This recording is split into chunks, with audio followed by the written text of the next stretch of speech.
का जन्म मिला है, तो कोई ना कोई कार्य हमारे लिए प्रभु ने डिसाइड किया होता है और हम उसी कार्य को करने आए हैं। ऐसा हमारा मानना है कि सभी लोग जो जन्म लिए हैं कुछ विशिष्टता लेके, क्योंकि कुछ ना कुछ उसने इस तरह के कर्म किए हैं, प्रभु ने उसको कुछ विशेष दिया है।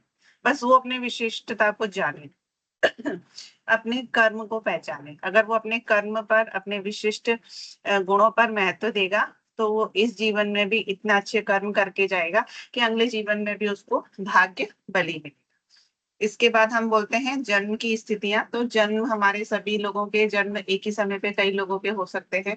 कई लोगों के एक से ग्रह दिख जाते हैं, एक सी कुंडलियां दिख जाती हैं, लेकिन कहीं ना कहीं उनमें अंतर होता है। तो यहाँ हम देश काल पात्र की भी बात करते हैं कि जहाँ हमें जिस घर में जन्म लिया है उससे हम सपोज हमारे भाग्य भाव में अच्छा स्थिति है, लेकिन हम एक किसी गरीब घर में पैदा हुए हैं, तो हम जरूरी नहीं है कि हम राजा बन जाएंगे। लेकिन हाँ, जो स्थिति हमारे पिता ने या घर में थी, जो हमारे पिता के या वातावरण में जिसमें हम जन्म लिए थे जब थी, उससे हम परे हो, ऊपर जाएंगे हम उससे। बस इसका अर्थ ये होता है। और कई बार ऐसा होता है कि भाग्य भाव कमजोर है, भाग्य बली नहीं है, तो व्यक्ति अपने कर्म पर अगर चलता है तो वो उसको अच्छा बना सकता है। लेकिन अगर वो कर्म पे नहीं चला, जो कहते हैं चम्मच लेके पैदा हुआ है, चांदी की चम्मच से भोजन किया, लेकिन जब तक वो युवा हुआ या वृद्ध हुआ, जब तक वो चम्मच लोहे में हो गई और जीवन परिवर्तित हो गया, क्योंकि वो भाग्य बलि लेकर नहीं आया। उसके बाद घटनाओं के बारे में भविष्यवाणी। तो प्रत्येक मनुष्य का जीवन अलग अलग घटनाओं के लिए निश्चित है, तो कोई भी ज्योतिषी उसके बारे में इतना नहीं बता सकता कि ये अपने भाग्य भाव में, क्योंकि एक प्लैनेट हमें कितनी कुछ चीजें दे सकता है, कितनी कुछ चीजें बता सकता है। अ, मंजूश्री आप चली गए क्या? नहीं मैम, हूँ मैं। होल्ड दिख रहे थे आप, चलिए आपकी वजह से मैं दोबारा नहीं रिवीजन कर रही हूँ इसी चैप्टर में। तो नहीं मैम। एक ज्योतिषी किसी के बारे में इतनी गणना नहीं कर सकता कि वो अपने भाग्य के बल पर कितना जा सकता है, क्योंकि उसका कर्म यहाँ पे बहुत बली होता है। अगर वो कर्म ही नहीं करेगा तो वो कहाँ तक जाएगा, ये ज्योतिषी नहीं बता सकते, क्योंकि हमें भाग्य का बल मिला है लेकिन कर्म भी हमें करना ही होता है। यहाँ पर ये भी है। उसके बाद हम आगे थे कि फलानि ग्रहचारेण सूचयन्ति मनीषिणः को वक्ता तारतम्यस्य तमेकं वेदसं विना। अर्थात जिन व्यक्तियों को ज्योतिष का ज्ञान होता है, वे भविष्य में क्या होने वाला है इस बात की ओर केवल इशारा कर सकते हैं, परंतु सिवाय ब्रह्मा के कोई भी व्यक्ति निश्चित रूप से यह नहीं कह सकता कि अश्वमेध रूप में क्या होगा। इस व्याख्या में भाग्य को यथोचित स्थान दिया गया है, क्योंकि यहाँ पर हमारा भाग्य कितना बली है ये हम नहीं बता सकते। यहाँ पे भी यही बात कही है, क्योंकि किसी का भाग्य, आप जब कुंडली देखते हैं तो आप देखेंगे भाग्येश कहाँ गया, नवम भाव का स्वामी कहाँ गया, या नवम भाव में क्या बैठा है, कौन सा ग्रह बैठा है। सपोज नवम भाव में शनि बैठा है तो जातक का भाग्य इतना बली नहीं हो पा रहा, क्योंकि वो नवम भाव में बैठ गया है, क्योंकि वो स्लो प्लैनेट है, धीरे धीरे चलता है, धीरे धीरे वर्क करता है। लेकिन अगर व्यक्ति मेहनत करने वाला है, क्योंकि सामने उसका पराक्रम भाव है, अगर व्यक्ति ने अपना पराक्रम नहीं छोड़ा तो भाग्य बली होगा ही होगा। इसी प्रकार से अगर सपोज हमारे उसमें प्लैनेट में कोई नहीं बैठा और सामने पराक्रम भाव में यानी कि थर्ड हाउस में हमारे शनि बैठा है और वो उसको दृष्टि दे रहा है, तो हम ये भी कह सकते हैं कि जातक पराक्रमी कम होगा, क्योंकि शनि इतना पराक्रम नहीं देता थर्ड हाउस में। आप व्यक्ति से कहेंगे अगर आप पराक्रम करते हो तो जीवन में आपका भाग्य का सहयोग जरूर मिलेगा। तो यहाँ हम एक संबंध बना सकते हैं कि हम भाग्य के बली की बात करें। अब यहाँ पर भाग्य भाव में अगर किसी का सूर्य बैठा है तो जातक को कुछ करना चाहिए। अगर स्वराशि का बैठा है तो मतलब कहीं ना कहीं राजा का पुत्र हो सकता है, कहीं ना कहीं बहुत अच्छी स्थिति में हो सकता है। शुक्र बैठा है, भाग्य भाव में शुक्र बैठा है स्वराशि का, अच्छा उच्च का, तो भाग्य को इतना बल मिलेगा कि व्यक्ति बहुत अच्छे से अपना, लेकिन कर्म तो उसे करना ही है किसी भी उस पर। लेकिन हम गणना नहीं कर सकते, हम ये ज्योतिषी होने के नाते ये नहीं कह सकते कि तुम राजा बन जाओगे। अगर कर्म नहीं करोगे तो राजा क्या, जिस ओहदे पर आप हो उस पर भी रहना मुश्किल होता है, क्योंकि हमें कर्म तो हर जगह करना ही। इसी बात को तो उन्होंने बोला है कि आपका मानना क्या होगा, ऐसी शक्ति है जो मनुष्य के जीवन को राह बताती है और मनुष्य को उस राह पे चलना ही होता है। वैदिक ज्योतिष शास्त्र में इसके बारे में एक बड़ा बुद्धिमत्तापूर्ण कदम उठाकर यह कहा जाता है कि यह शक्ति है कर्म। मतलब हमारे भाग्य को भी बल जब मिलता है जब हम अपना कर्म करते हैं। तो कहते हैं भाग्य में बल अगर नहीं है कोई बात नहीं, कर्म में बल होना चाहिए। भाग्य के बल पर आप अ, कितना कुछ कर सकते हैं, लेकिन कर्म के बल पर आप उससे भी ऊपर लेवल का कर सकते हैं। भाग्य आज आपका अगर बली है तो व्यक्ति को कोई काम करे बिना चीजें मिल सकती हैं। लेकिन अगर कर्म बली है तो उसको इस जीवन में तो जो मिल रहा है अगले कई जीवन तक उसका प्रारब्ध जो आगे होगा उसमें भी भाग्य को प्रबल मिलेगा, क्योंकि जो हम इस जीवन में कर्म करते हैं वो हमें आगे के जीवन में बल प्रदान करता है। ऐसे ही एक हमारे व्यक्ति थे जिन्होंने अपने कई रिश्तेदारों परिवारों के लिए, टीचर थी, एक लेडी थी, और उन्होंने अपने घर में स्थितियों के बावजूद भी, सब संघर्ष के बावजूद भी लोगों का सोशल वर्क करती रहती।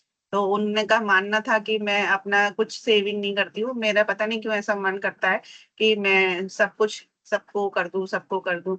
जब मैंने उनका कुंडली देखी तो उनका नवम भाव में गुरु था, यानी मंगल था, और 12th हाउस में भी केतु था शायद। तो इस तरह के उनके संबंध बन रहे थे। तो ऐसा व्यक्ति दानी प्रवृत्ति का है, तो मतलब उसके जो जितना भाग्य में है और उसको वो उतना और दान कर रहे हैं। मतलब खुद के पास तो अच्छा ही है क्योंकि गुरु अच्छी स्थिति में नवम भाव में बैठा है तो उसको बहुत अच्छा धन दे रहा है, और उपलब्ध धन से वो परिपूर्ण संपन्न भी थी। और उसके बाद वो केतु की वजह से इतनी दानी प्रवृत्ति की थी, उन्होंने कई रिश्तेदारों के हेल्थ प्रॉब्लम में पैसा दिया कई तरह का। तो वो बोलती थी ऐसी में क्यों, मेरे संग ऐसा क्यों होता है, मैं मतलब बिना सोचे समझे इतना सब कर देती हूँ, सारा घर मुझे ऐसा बोलता है कि। मैंने कहा देखिए, अगर आपके ऋणानुबंधन है, आपके पिछले जीवन के इनसे ऋण है तो वो आप चुका रही हो, और अगर ऋणानुबंधन नहीं है, इनसे कोई हमारा लेना देना नहीं है, और आपके जीवन में ये आपके रिश्तेदार बनकर आए हैं, तो कहीं ना कहीं कोई संबंध लेके जरूर आए हैं पिछले जीवन से। और अगर आपने इनको दिया है तो ये आपको किसी ना किसी जीवन में भाग्य बनकर मिलेंगे ही मिलेंगे। तो ये हमारा भाग्य का और कर्म का संबंध है, क्योंकि हम स्वतंत्र हैं कर्म करने के लिए। ये हम स्वतंत्र संकल्प और इच्छा शक्ति हम पढ़ रहे हैं। हम अपने कर्म के लिए स्वतंत्र है, कोई हमें बंधन में नहीं बांध सकता। आप चाहो तो मत किसी को दान दो, और आप चाहो तो कितना भी दान दो, आप चाहो तो किसी की सेवा करो, आप चाहो तो मत। ये आपका खुद का कर्म है। कर्म हमारे हम डिसाइड करते हैं, हम खुद अपने में बताते हैं कि हमें करना है। क्योंकि जातक को कर्म तो ऐसा कोई प्राणी नहीं है जो कर्म नहीं करता। कर्म सभी प्रकार के, नहाना धोना खाना पीना, ये भी हमारा एक कर्म है। लेकिन हमें ऐसा कर्म जो आगे जाके बली होके मिले, आगे जाके हमें उसका प्रभाव मिले, ऐसे कर्म करने पर हम कहते हैं कि कर्म कौन से। इस पर इन्होंने बोला है कि हम स्वतंत्र संकल्प अथवा इच्छा शक्ति के बारे में विचार करें। इस बारे में आधारभूत सिद्धांत यह है कि मनुष्य एक ऐसा प्राणी है जो कर्म करने से बच नहीं सकता। उसे हर समय कुछ ना कुछ कर्म करना ही पड़ता है। यदि उसे जीवित रहना है तो कुछ न कुछ कर्म करना ही पड़ेगा। क्योंकि अगर हम मानव जीवन में आए हैं तो हमें अपने जीवन में कर्म को तो लाना ही होगा, क्योंकि जब हम कुछ कर्म नहीं करेंगे तो हमारा हर चीज उससे बंधा हुआ है। क्योंकि हमारा कर्म से हमारा भाग्य भरा हुआ है। तो भाग्य को हम जब ही बलि कर सकते हैं जब हम कर्म करेंगे।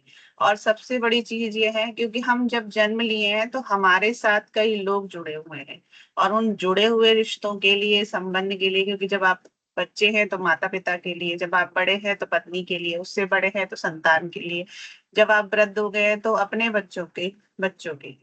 कुछ ना कुछ आप चाहते हैं कि हम कर कर जाए, क्योंकि जब हम चले जाएंगे तो हमारे जाने के बाद बच्चों को हम या हमारे परिवार को हम क्या देकर जाएंगे। तो वो हमारे लिए उस देने की जो प्रवृत्ति है उसके लिए हमको कुछ ना कुछ कर्म, क्योंकि अपने आप तो कोई चीज आ नहीं जाएगी जब तक हम कर्म नहीं करेंगे। तो यहाँ इन्होंने बोला है कुछ ना कुछ कर्म तो करना ही पड़ेगा। पर कोई मनुष्य क्या कर्म करे, यह बात निश्चित करने के लिए मनुष्य स्वतंत्र है। आप स्वतंत्र हैं, किसी को गाली दे सकते हैं, लड़ सकते हैं, प्यार कर सकते हैं, आप किसी को दान दे सकते हैं, आप किसी से ऋण लेके मर सकते हैं, आप हर कर्म के लिए स्वतंत्र हैं।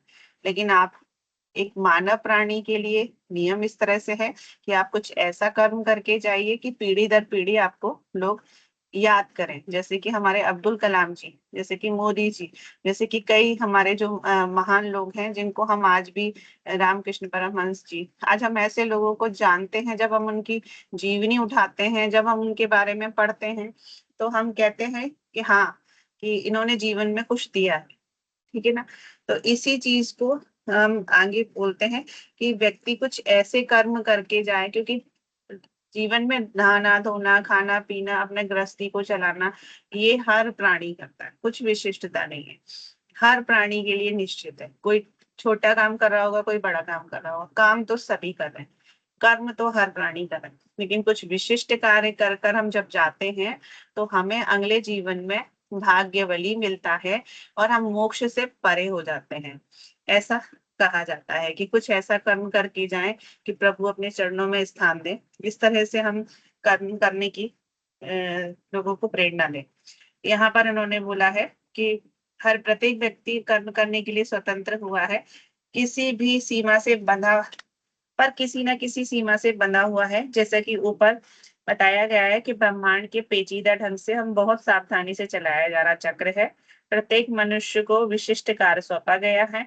इस प्रकार हमारे क्रियाकलाप अन्य व्यक्तियों के कार्यकलापों में सीमा से बंधे रहते हैं। यह संसार शांति के साथ एक दूसरे से मिलकर रहने का स्थान है और इसी प्रकार शांति के साथ एक दूसरे से मिलकर रहने के लिए ही हमें किसी न किसी सीमा में बंधे रहना पड़ता है। इन परिस्थितियों में ज्योतिष शास्त्र की आवश्यकता अनुभव होती है और शास्त्र भाग्य एवं स्वतंत्र संकल्प के इस पेचीदे संबंध के बारे में स्थिति स्पष्ट करता है और मनुष्य को जागरूक बनाता है। देखिए, यदि प्रत्येक चीज भाग्य के लिखे अनुसार है अथवा पहले से निश्चित कर दी गई है, तो फिर ज्योतिष शास्त्र की आवश्यकता ही क्या है। इसका अर्थ तो यह हुआ कि हम केवल यह देखते रहें कि एक के बाद एक कौन सी घटना होती है। दूसरे, यदि हम हमारी स्वतंत्र संकल्प शक्ति किसी भी सीमा से बंधी हुई नहीं है, तो प्रत्येक मनुष्य अपनी इच्छा शक्ति सभी चीजें प्राप्त क्यों नहीं कर लेता। तब तो उसे केवल कर्म करते रहना चाहिए जब तक उसे मनोवांछित वस्तुएं प्राप्त ना हो। वास्तव में हमारे जीवन में उपयुक्त दोनों बातों में से कोई भी एक बात सही नहीं होगी। ज्योतिष शास्त्र इस प्रश्न का उत्तर देता है कि ऐसा क्यों है। इस शास्त्र के अनुसार प्रत्येक व्यक्ति की सीमाओं का अध्ययन किया जा सकता है ताकि किसी भी व्यक्ति का किसी एक कार्य विशेष को करने के लिए कौन सा समय सबसे अच्छा है, इस बात का पता लगाया जा सकता है। ज्योतिष शास्त्र यह भी बता सकता है कि कौन व्यक्ति विशेष को उसके जीवन में कौन सा विशिष्ट कार्य उसके भाग्य द्वारा निर्धारित किया गया है। हम लोग कभी देखेंगे, जब हम राजनीति के बारे में किसी की कुंडली में देखते हैं, अभी आप लोगों को प्रेडिक्शंस के द्वारा थोड़ा बता रही हूँ जिससे आपको जल्दी से दिमाग में रहे। तो जब हम देखते हैं तो नवम दशम का जब संबंध बने सूर्य से, तो हम आसानी से कह देते हैं कि इनका नवम भाव में सूर्य है, तो कहीं ना कहीं राजनीति वाले व्यक्तियों से संबंध होगा, या ये व्यक्ति भी राजनीति में जा सकता है क्योंकि वो धर्म भाव है। यहाँ से हम सीधा अपने पराक्रम को भी देखते हैं और हमारा जो सूर्य है वो हमारी सरकार है, सरकार या सरकारी विभाग हम कह सकते हैं।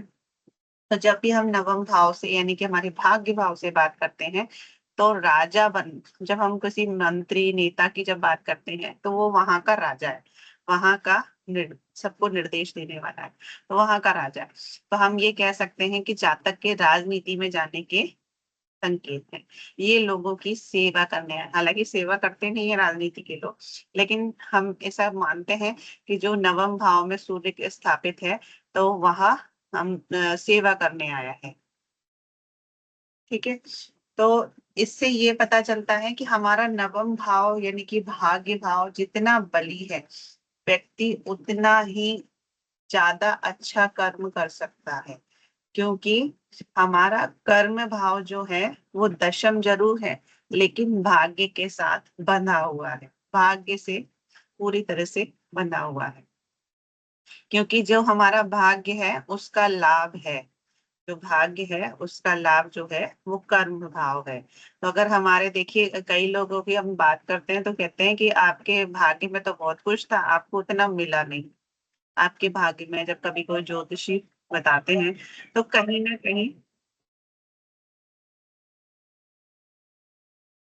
ना कहीं भाग्य बली होता है।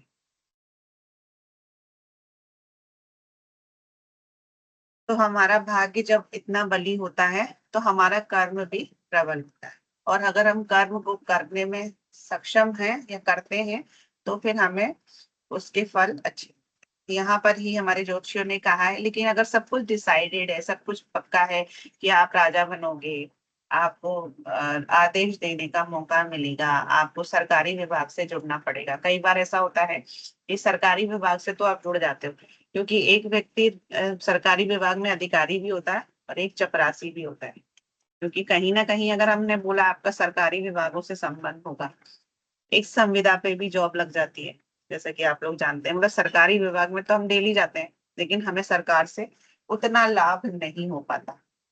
तो उसका रीजन क्या है कि कहीं ना कहीं हमारा शनि कमजोर है, हमारा शनि कमजोर है। यहाँ हमारे भाग्य भाव में सूर्य पीड़ित हो रहा है, किसी भी ग्रह से या किसी पापी ग्रह से हमारा सूर्य पीड़ित हो गया है। भाग्य भाव में जरूर बैठा है, बली होके बैठा है, लेकिन किसी प्लैनेट से पीड़ित हो गया है, तो हमें उसके पूरे फल नहीं मिल पा रहे हैं।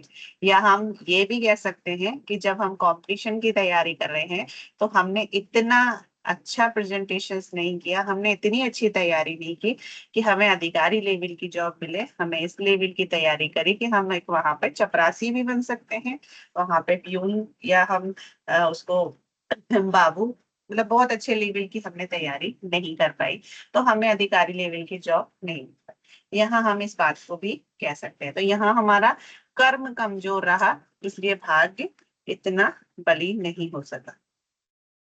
इसके बाद इसी बात को एक उदाहरण द्वारा स्पष्ट समझा जा सकता है। मान लीजिए एक गाय को एक रस्सी या खूंटे से बांध दिया गया, जहां पर वह खूंटा भाग्य के रूप में है। गाय उस खूंटे से कुछ भी नहीं कर सकती। यहाँ रस्सी स्वतंत्र संकल्प इच्छा शक्ति का प्रतीक है।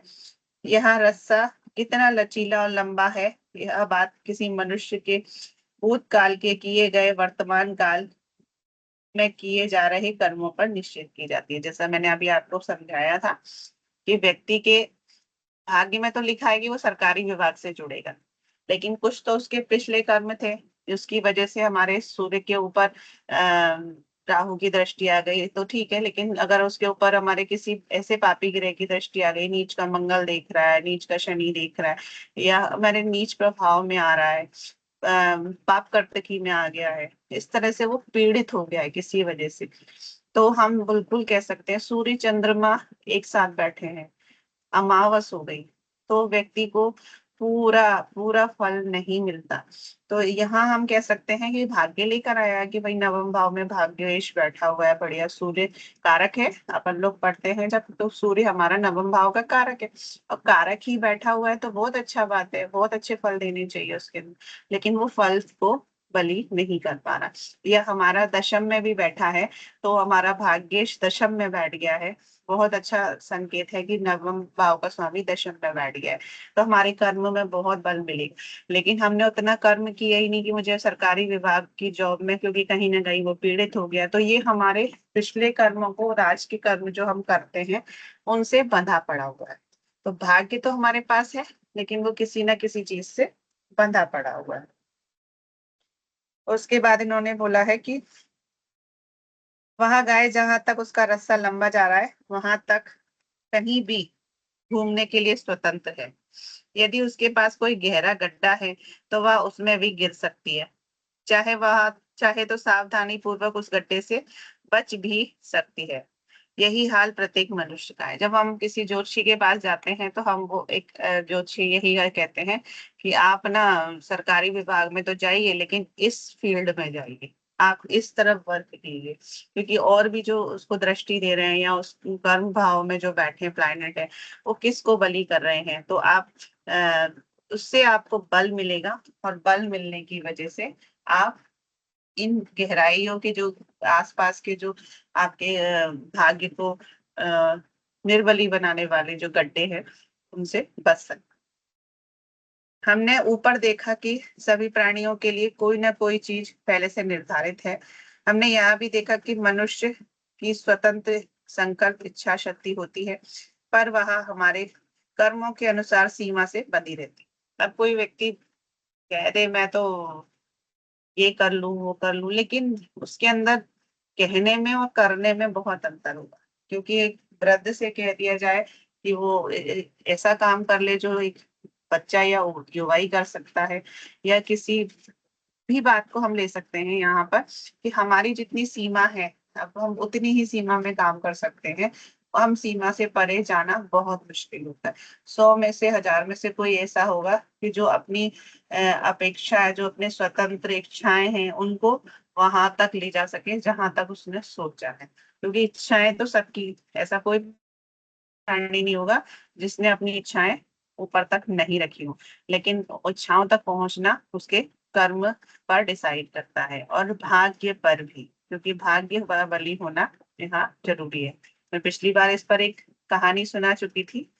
और आगे हमने ऊपर देखा कि ये तो हो गया, हमारे कर्मों के अनुसार सीमा से बंधी रहती है। यहाँ पर हम समझने योग्य बात यह है कि हमारी प्रवृत्ति, हमारी प्रकृति, दृष्टिकोण उस सीमा से बंधे रहते हैं जो हमारे पिछले कर्मों के अनुसार हमें प्राप्त हुई है। हमारी स्वतंत्र संकल्प शक्ति ही वह साधन है जिससे हम अपने कार्यकलाप एवं कर्म की ओर अग्रसर होते हैं। इसके साथ ही हम अपने भविष्य के कर्मों को सीमा से बांधते चलते हैं। यह दोनों बातें एक दूसरे पर आश्रित हैं। मनुष्य ना तो प्रकृति का दास ही है और ना ही अपना भविष्य बनाने के लिए पूर्ण रूप से स्वतंत्र है। यह भाग्य एवं स्वतंत्र कल्पना शक्ति के बारे में सिद्धांत का स्पष्टीकरण है। विद्यार्थियों के लाभ के लिए श्री के.एन. राव ने अपनी पहली बार इस विषय पर ज्योतिष के साथ सम्मिलित किया है। विद्यार्थियों को इस विषय पर और आगे गहनता से विचार करने के लिए श्री के.एन. राव के भाग्य पर विश्वास क्यों, आगे जो हमारा लेसन आएगा उसको ध्यान पूर्वक पढ़ना चाहिए। इसके बाद उन्होंने यह लेख हार्दिक प्रसन्नता, मुझे यह देखकर हार्दिक, इन्होंने अपने अनुलेख लिखे हैं जिसमें लिखा है हार्दिक प्रसन्नता हुई श्री नानी ए पाल की वाल ने, जो सबसे तीव्र, पढ़ने की कोई जरूरत नहीं है। यहाँ पर हम कर्म मीमांसा पढ़ते हैं। यहाँ पर एक हिमालय पर्वत पर विराजमान शंकर जी जब पार्वती जी से, मैंने शायद ये बात आपको पहले ये बता दिया था, फिर से बताती हूँ।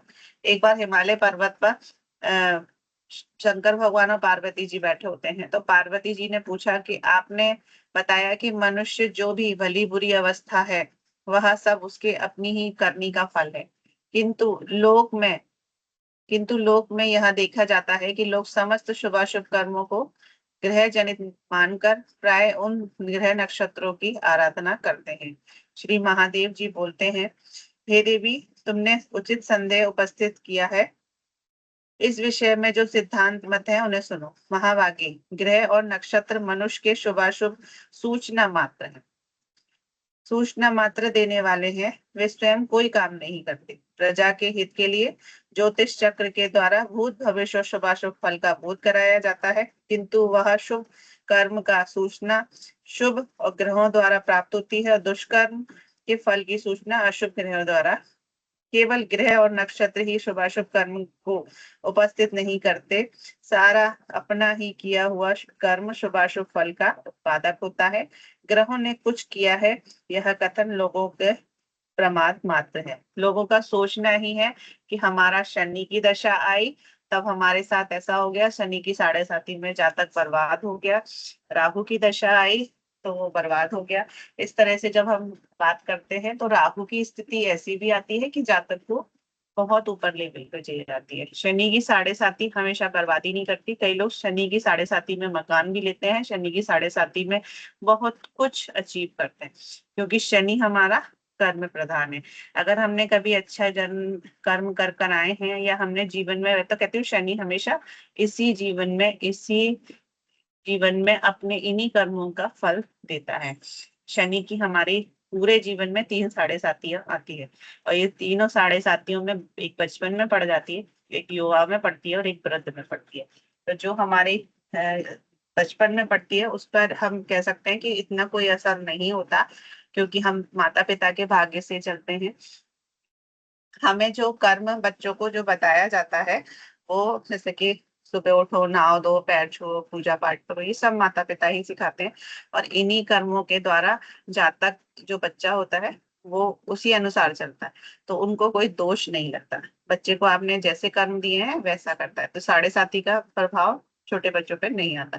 युवा में कहते हैं कि वो अपने बुद्धि विवेक को समझ जाते हैं, अपना जो रहने का स्तर है उसको समझ जाते हैं, कि क्योंकि वो ज्यादातर 20 22 25 साल के हो जाते हैं, तो उनके कर्म किस तरह के हैं, अच्छे हैं या बुरी संगति में है, बुरी लत में है, बुरी उसमें है, तो उसका उनको असर पड़ता है।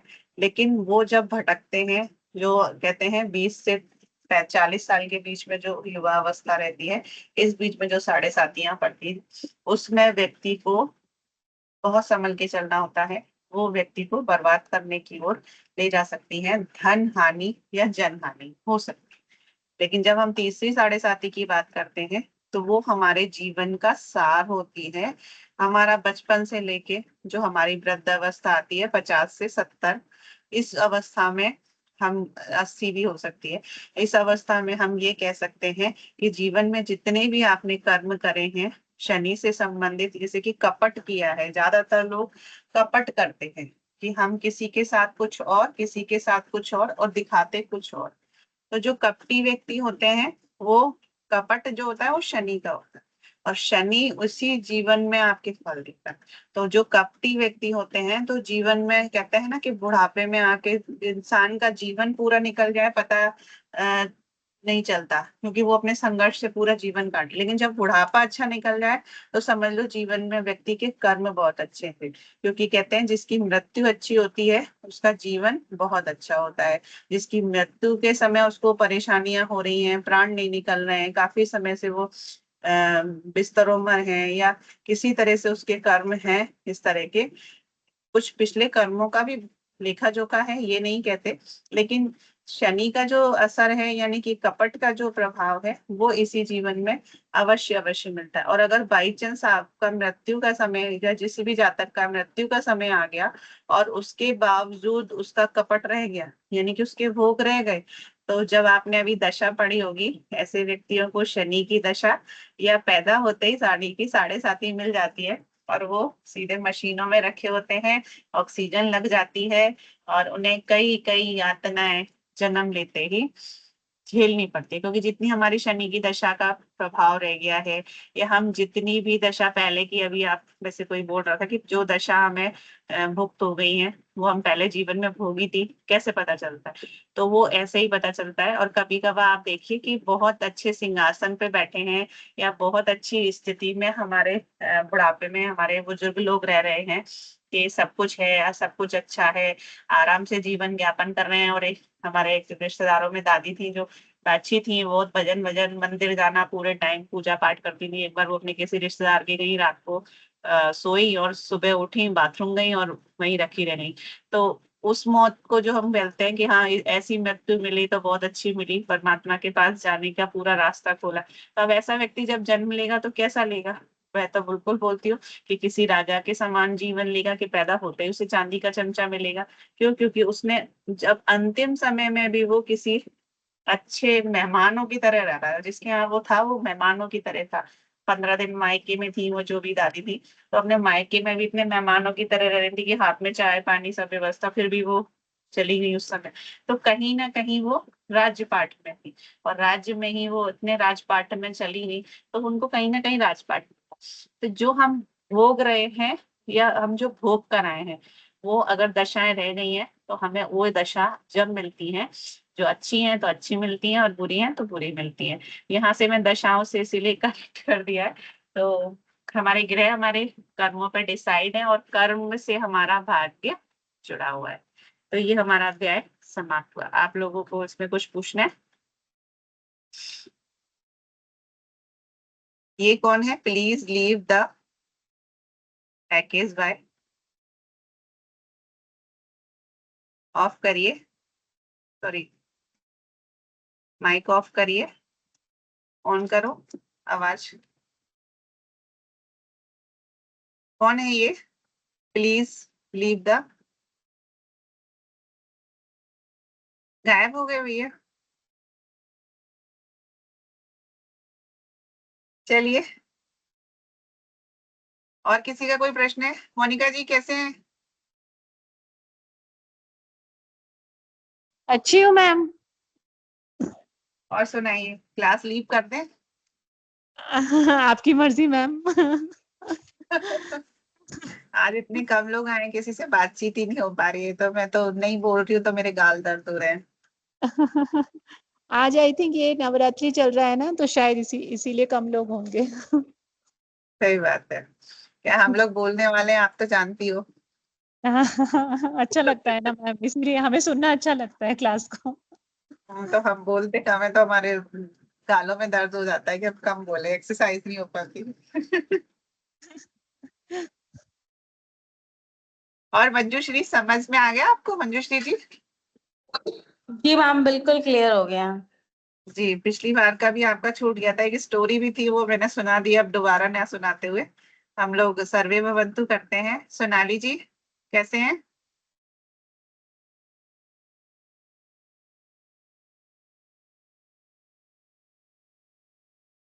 मानवी जी आ गया समझ में?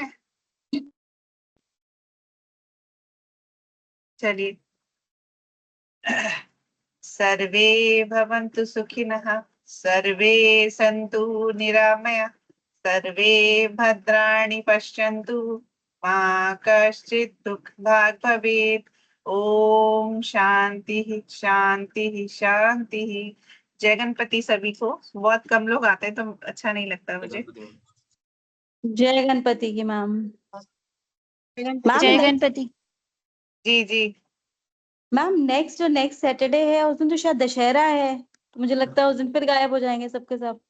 मैं इसीलिए तो सोच रही थी कि आज तो स्ट्रेंथ अच्छी होगी, क्योंकि पिछली बार तो क्लास में, हालांकि उस दिन छुट्टी करा देंगे, दशहरे पे सब लोग रावण जलाने चलेंगे।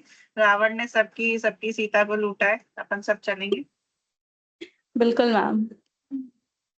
सब लोग मारने तो रावण ऐसे ही जाते हैं, सबकी रिश्तेदारी उनसे थी। चलिए, जय गणपति की।